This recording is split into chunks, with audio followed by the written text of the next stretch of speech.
Welcome to Motorsport Coaching, the podcast for racers with racers.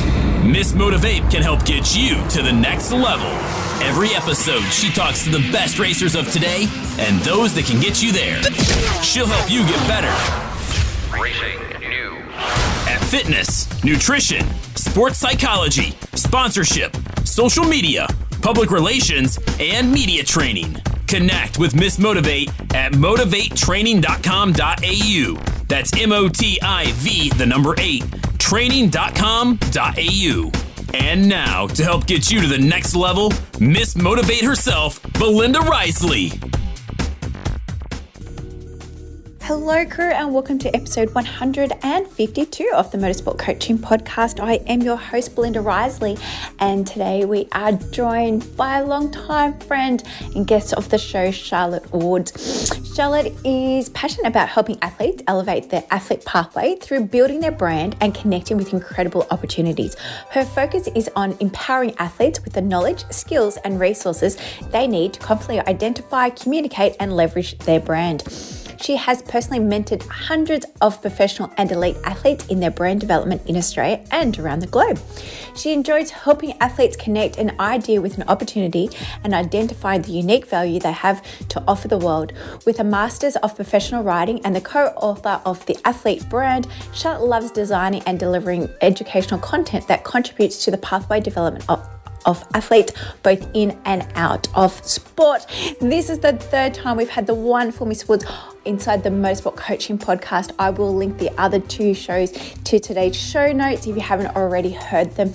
She obviously brings a great wealth of knowledge around building a brand, and I hope you get some more insights into that today. Previously mentioned on the show that we've got a free workshop coming up on August the 31st. Hopefully you're listening to this in August of 2023 around how to use Canva to build your brand with Andy Cal, graphic designer, breast cancer survivor, as well as motorsport athlete. Not only do we have that free workshop at the end of August, the links will be in today's show notes or of course over on our website at motivatetraining.com.au. But the second intake for 2023 of a winning sponsorship course is going to be opening up September 11. We are kicking off. So if you are needing to secure, obtain and maintain sponsors for 2024, this is the course for you. Again, you can race over to our website to check it out or register your interest below in the show notes. All right, let's get started and hear from Charlotte. Hello, Charlotte, and welcome to the Motorsport Coaching Podcast. Hi, Belinda. I'm so happy to be here with you. Well, I was just saying, this is the third time on the show. I'm very excited to have you back. The first time was back in 2018. As you may have seen, we're celebrating 5 years of the podcast. And so you were one of the top 20. I think you're number 17. So when we first had you onto the show. Now this is episode 153 or 52 you're going to be. So it's a long time, but you are the brand specialist and we have been talking about branding. So for those who don't know you, can you just give it a little intro? Yeah, sure. So I am Charlotte Woods. I work with the Brand Builders. I'm their general manager and I've been there for 6 years now. So almost as long as I've known you, Belinda, which is wild. And at the Brand Builders, what we do is we teach athletes how to build their brand. So how to identify it, communicate it, leverage it. We work all over the globe. We were in the US last year around the name, image and likeness rule change with the NCAA, doing some college talks. We work in England, in New Zealand, everywhere, which is really exciting. But we're all about helping athletes to understand what their brand is and really use it for those opportunities that are of most interest to them, whether it's sponsorship or social media or just having more control over your own story. We're all about teaching athletes how to kind of be your own agent in a way. And for those who haven't been following me for the last month to talk about branding, what exactly is athlete branding and why is it important? Excellent question. So athlete brand, the way that we define it is it's the impression you make and the impact that you create. Basically, that's just a really fancy way of saying how people remember you and what they remember you for. It's the words that you say. It's what you do off the track, off the field as an athlete. Are you creating impact in the mental health space? Are you a teacher in real life? That might be part of your story. It's really all these things that make you who you are. It's not just your athletic achievements or your medals or your big wins or your losses. It's everything that makes you human. It's your passions, your interests. It's your story, really. And why is it important for an athlete to have a brand? It's really important because every athlete has a brand. You might not know what your brand is, but every single athlete has a brand.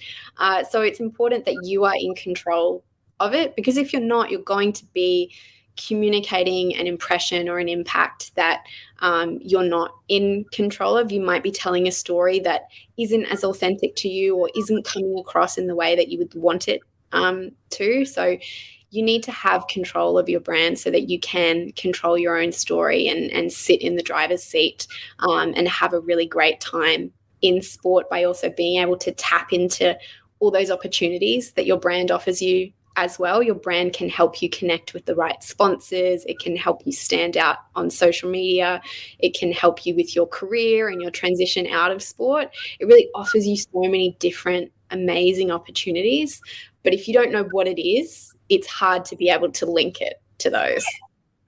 And so we were using the word story. How does an athlete start to develop their story? I would say the first thing you need to do is really sit down and look at what it is, and beyond just the athletic side of it. We're really big on helping athletes to understand that it's more than just the athlete part of you that's interesting to people.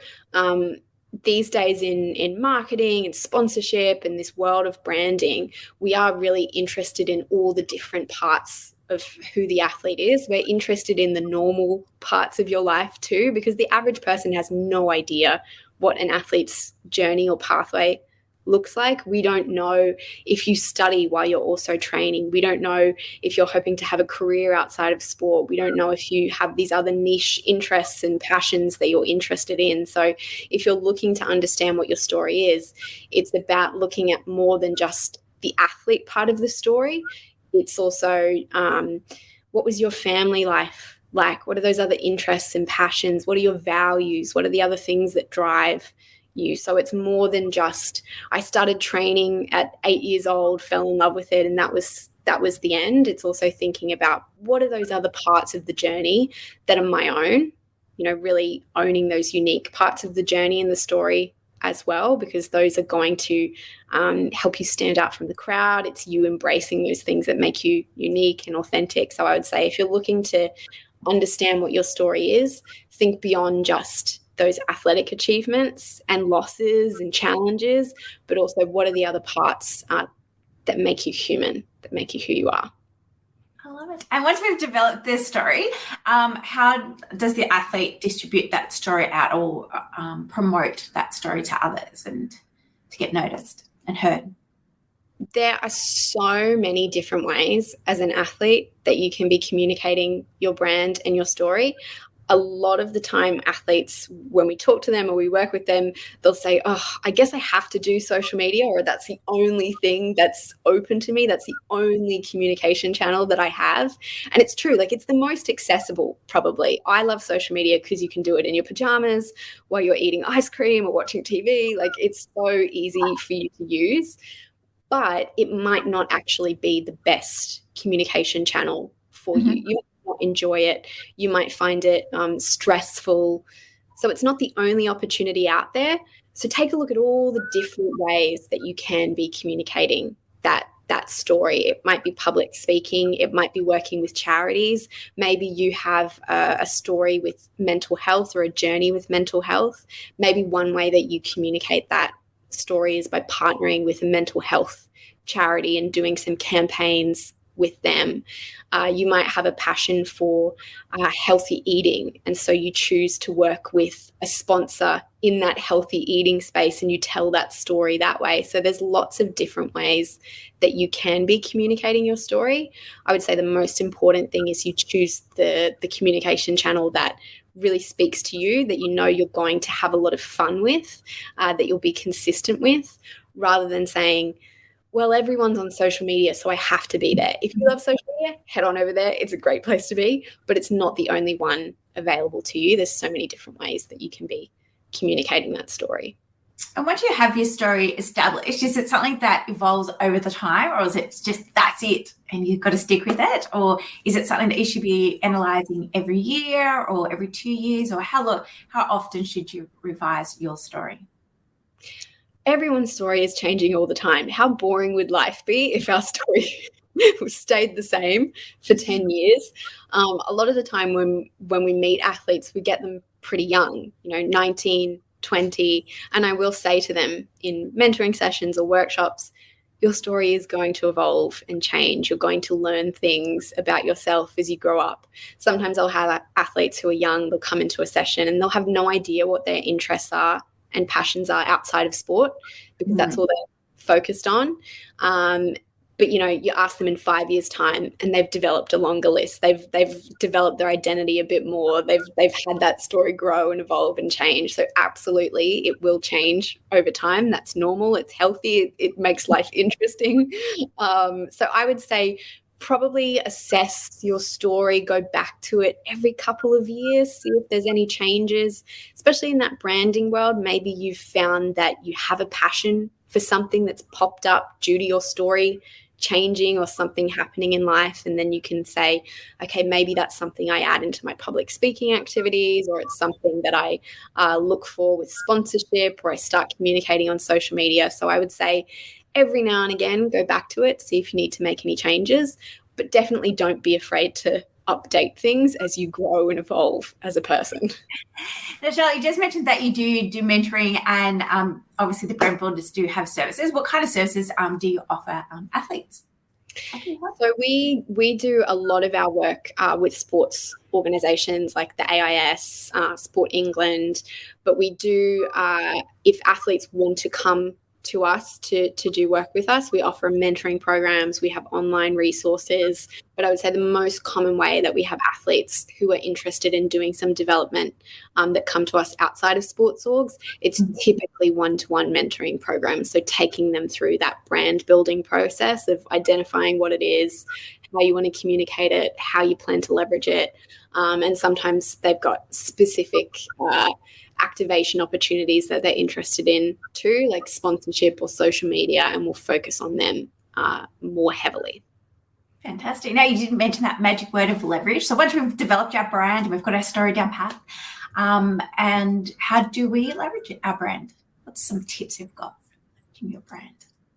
Again, similar to the social media thing and the communication side of things, thinking about the leverage opportunities that really speak to you, that you know you'll be consistent with, and that will bring you the most value. And think also about what life outside of sport is going to look like. Maybe you want to start a business later on in life. You want to become a dietitian. I use this example all the time for some reason. Let's say you want to start a business as a dietitian. And right now you're a 20-year-old athlete just starting to study in that space. But you can be thinking about, how do I leverage my brand in 10 or 15 years time when I'm ready to do that? How do I start connecting with people who could help me do that? How do I start creating that legacy for myself on social media, sharing it in the media, in my communication activities? So thinking about, where do you want to be in the future as well, and how can your brand help you get there? But really thinking about, what are those communication activities that you're really interested in? It might be sponsorship, it might be social media, or it might be public speaking, whatever it is, whatever's right for you. And then using your brand to help you connect with those opportunities. So not holding back from saying, okay, I've got this unique interest or passion or value or message that I could share. Rather than holding that back, use that in those leverage opportunities. Mm-hmm. So if you've got that passion for healthy eating, use that to choose your sponsors, use that to share stories and messages with them, use that to connect with them in the first meeting that you have with them. So using those elements of your brand and your story to connect with those opportunities that are on your personal bucket list.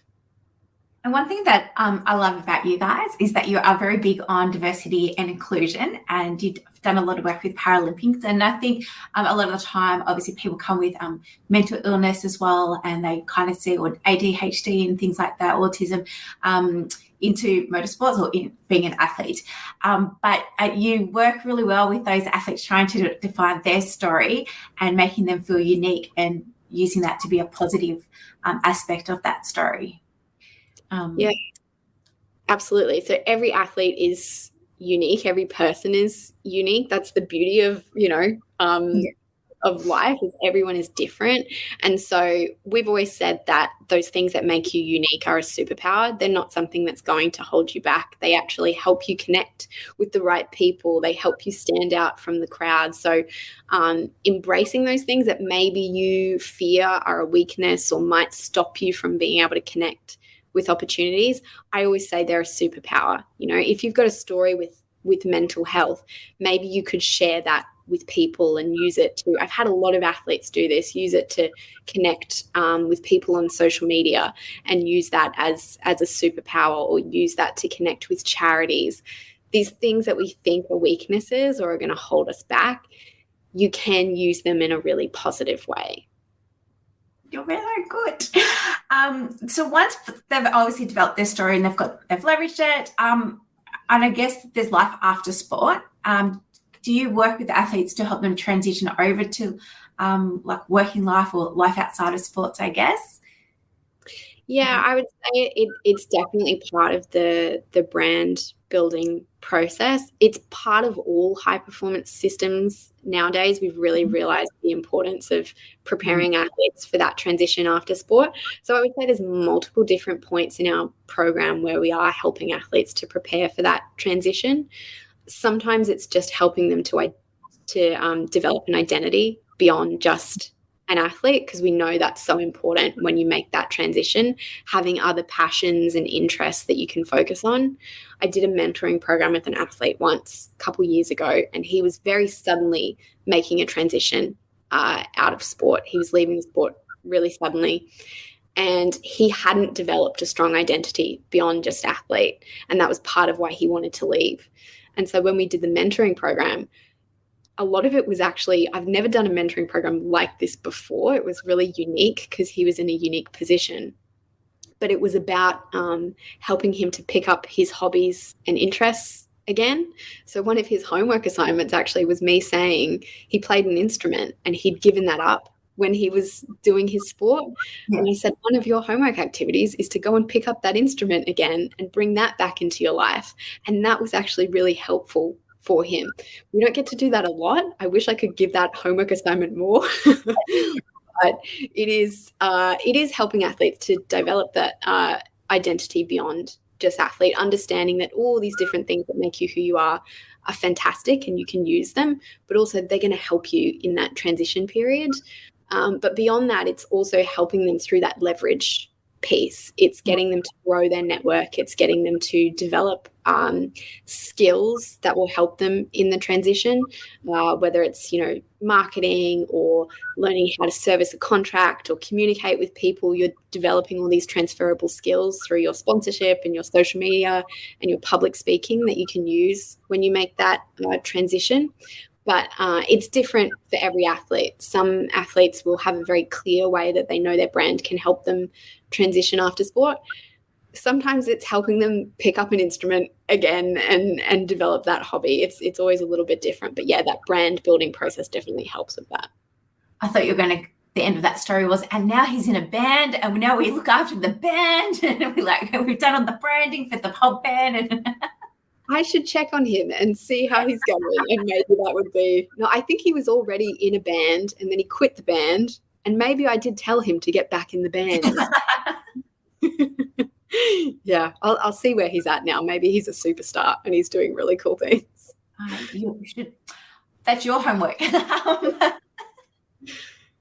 But it's very true what you're saying, that a lot of these athletes, it becomes their life for such a long period of their time, especially like within racing. They can start racing from 7 and pretty much, race up until they're like 37, at the high end of things. Of course, they can race beyond 37, but it's more like gentleman racing at that point of time. But because it's like over 30 years of just living, eating, breathing this sport, definitely know a few people who have left. And as we know, with footballers and every sport, it's a hard transition. And that's probably one of the biggest things that I guess the contact or questions I get asked is like, what do I do after sport? And I keep saying, well, you always have to have the backup plan for starters, because not everyone's going to make it to Formula One. Like obviously motorsport's a little bit different. Not everyone can hit that top tier. So if you don't hit it, like what else is around, what else can you leverage from your hobbies and interests? And like there's a million other jobs that you can do within motorsports as well that you can invest your time and energy in. Now, I noticed on the website you've got ambassador training program. Can you tell me a bit about that? Because I'm sure lots of people out there dealing with sponsors and so forth would love to know. Yeah, so I think the expectation is with athletes that they just know how to be ambassadors, that if you are an athlete, you've got all the skills, it's going to be really easy, but it's something that you need to learn how to do, how to practice. And so that's actually something that we offer to sponsors and to brands who are using athletes as ambassadors. We have training that we can offer the athletes so that they can be really confident in that ambassador role, help them understand the messages, the skills that they need, how to share messages on social media, that side of things. It's really about preparing athletes to be really confident ambassadors, because while it's an amazing opportunity, it's a little bit daunting. It might be a little bit challenging if you've never done it before. It's something you can absolutely learn how to do, but we kind of step in to help athletes make that transition as an ambassador so that they can offer great value to the brand that they're working with, but also feel really comfortable and confident in that role themselves. And it's great that you do it with the sponsors as well, because I feel sometimes that too gets a little bit fuzzy along the lines of like, oh, I've got an ambassador, and I guess like that the expectations of what they're expecting the athlete to be doing or not be doing, and sometimes, like I said, get fuzzy. So it's fantastic that you're working with both parties to make sure everybody's aligned. Yeah, and sometimes it's also about taking a deeper look at what the athletes can actually offer. It's not always social media. Within your team of ambassadors, I'm really saying negative things about social media today. It's really good. Go and do it if you love it. But it might be saying, okay, I've got this team of ambassadors and 3 of them are really strong speakers, but we've not built that into our strategy yet. But that could actually offer us huge value as a business. And so we're able to tap into that more. Or we might have some that really have strong communication skills, and we could get them attending networking events or trade shows on our behalf. So it's also about understanding the unique skills that your athletes bring to the table, rather than just saying, oh, they'll all do social media and they'll all be really good at it because they're all 22 and every 22-year-old knows how to do social media, which isn't always the case. No. And I feel a lot of the athletes these days, especially motorsports, are quite introverted. So they don't want to be doing videos. They don't want to be doing social media, especially like having to talk about themselves, one, and having just to talk in general. We've mentioned a few times about public speaking. Is that a service that you guys provide, helping the athletes with public speaking, or do you have someone that you refer them to? Or? We do some collaboration programs with the Elite Athlete Business School, and they offer incredible programs around public speaking and storytelling and how to be a really strong public speaker. We help athletes more around almost the business of public speaking and marketing yourself as a speaker. And then we work collaboratively with the Elite Athlete Business School to upskill them in those hard skills and unpacking their story for the stage, that side of things. We've done several different programs with Beck and her team, and we love that because it has been something that we've seen so many athletes have an interest in, they often are able to do speaking programs through their sports organization, and they have the opportunity to test that out, and then it gets them to have that excitement and interest in speaking, and we sort of step in and help them to make that into more of a plan, help them to figure out how to do that a bit more strategically, basically. And how important do you think it is to have that public speaking skill for an athlete? I would say it is pretty important. I would say it's important for pretty much everyone. We're all going to have to do some public speaking at some point in our lives. It's a good skill to develop. But for athletes, I would say it's really important because you will speak to the media at some point, most likely. You will speak to school kids, or you'll be speaking to your fans. So you will be thrown into these opportunities where you have to speak. And it's better to be prepared for that if you can be, so you can do it confidently. But also, it's a fantastic way to leverage your brand. You can get paid a good amount of money to do public speaking. And so, we know so many athletes are looking for more creative ways to fund the journey in sport. It's really expensive. And public speaking is an incredible way to make extra income as an athlete and leverage your brand. So, yeah, speaking, definitely, if you've got an interest in it and you feel like that would be something that you could do to leverage your brand, definitely something to upskill in. All right, I'll make a note of that. I'll look up the Elite Athlete School and put some details in today's show notes, as well as Charlotte's obviously details. Charlotte, is there any other services that the brand builders provide for the athletes, and where's the best place to find you on social media? I would say you could probably, the best place to find us is our website. We've got heaps of online resources for athletes. We've got ebooks. We've got a free resource actually for athletes on telling your story and unpacking your story. And we've got a sponsorship course and online resources. So I'd say if you're looking for more ways to check us out and learn how to build your brand, online on our website is probably the best place to look. I was just trying to find your book because I was like, everyone who becomes a member of Motivate gets their book. There it is. Yeah, so we've got the books and resources. So yeah, everyone that joins up to Motivate gets the athlete branding book, courtesy of the brand builders, as well as the sponsorship book, which I just don't have on the site at the moment. It's so somewhere. And you've got a fantastic newsletter on LinkedIn.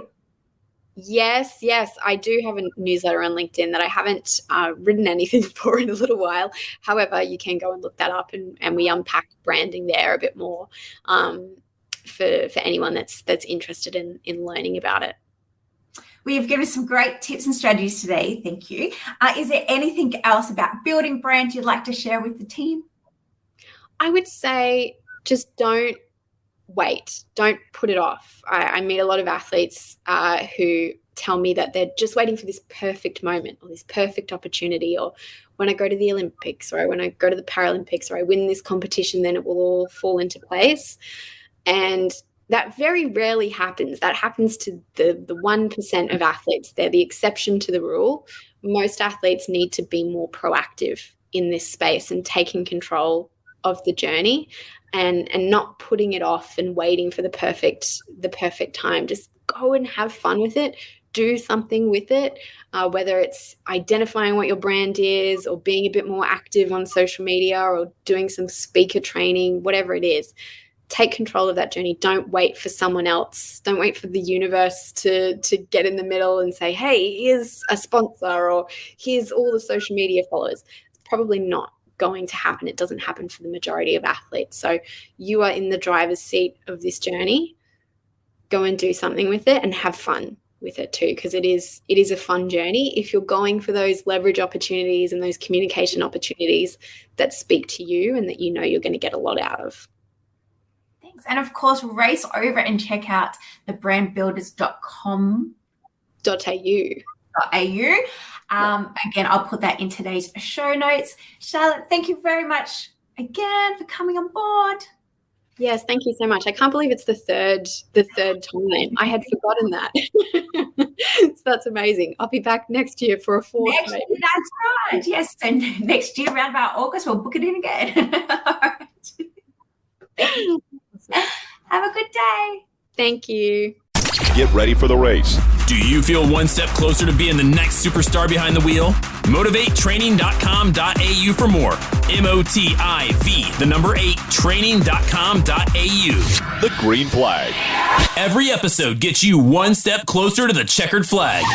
The Motorsport Coaching Podcast, getting you to the checkered flag faster.